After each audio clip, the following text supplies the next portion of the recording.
Hello everyone, welcome back to this channel. In this video, I will show you the easy and clear steps on how to use dark mode on the IMO application. So how to use dark mode on the IMO application? Make sure you keep watching this video until the end. Let's get started right away.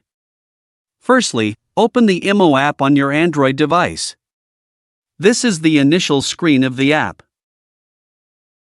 Next, tap the profile icon in the top left of the screen.